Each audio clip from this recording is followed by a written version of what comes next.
Thank you. గతంలో ఎన్నో సందర్భాల్లో ప్రెస్ మీట్లు పెట్టాం, ఆహ్వానించాం మిమ్మల్ని అందరినీ.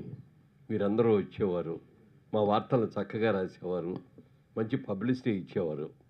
ఇది మొట్టమొదటిసారి నా జీవితంలో ఫిల్మ్ క్రిటిక్సే పిలిచి నన్ను ఇంత కార్యక్రమాన్ని మీరు చేస్తున్నారంటే I'm feeling proud of you sir.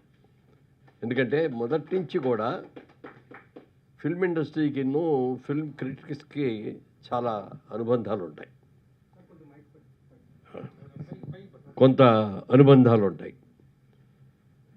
చాలా లాంగ్వేజ్లో చూస్తే ఒక తమిళ్లో కానీ, ఒక కన్నడంలో కానీ, హిందీలో కానీ, ఇంకా మరే భాషలో కానీ చూస్తే మొత్తం అన్నింటిలో కూడా చాలా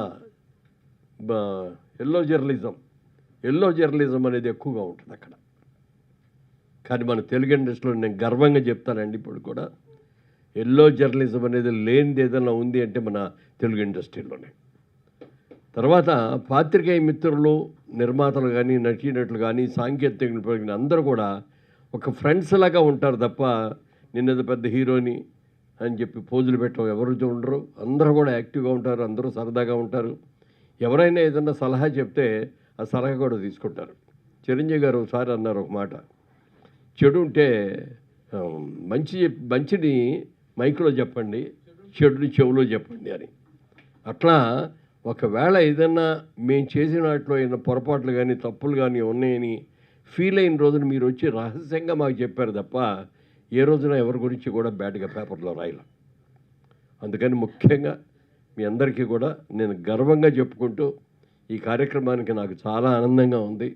మొట్టమొదటిసారిగా ఇట్లా పాత్రికేయ మిత్రులు ఏర్పాటు చేసినటువంటి కార్యక్రమంలో పాల్గొనే అవకాశం రావటం చాలా సంతోషంగా ఉంది. ప్రభు గారు చెప్పగానే అన్నా, తప్పకుండానండి ఫస్ట్ కార్యక్రమం అందే చేద్దాం, ఇది అయిన తర్వాతే దేనికైనా వెళ్దామని చెప్పి చెప్పడం జరిగింది. చాలా ఆఫర్స్ వచ్చాయి, అన్నీ అట్లా పెండింగ్లో పెట్టించాను. ఎందుకంటే ఇవాళ మీ కార్యక్రమంలో వచ్చే ప్రచారం అంత కాదు. మిగిలిన వాళ్ళు ఎవరు చేసినా 4 ఛానల్స్ 3 ఛానల్స్లో వస్తాయేమో, కానీ మొత్తం ఇండస్ట్రీ అంతా ఇక్కడి నుంచి అందరికీ కూడా వెళ్ళే అవకాశం ఉంది. కాబట్టి ఇంత మంచి అవకాశం నాకు ఇచ్చినందుకు మీ అందరికీ హృదయపూర్వకంగా నా కృతజ్ఞతలు తెలియజేస్తున్నాను. ఇక ప్రభు అన్నీ చెప్పేశాడు, నేను చెప్పకుండానే. ఏదేమైనా ఒక పల్లెటూరు నుంచి అంటే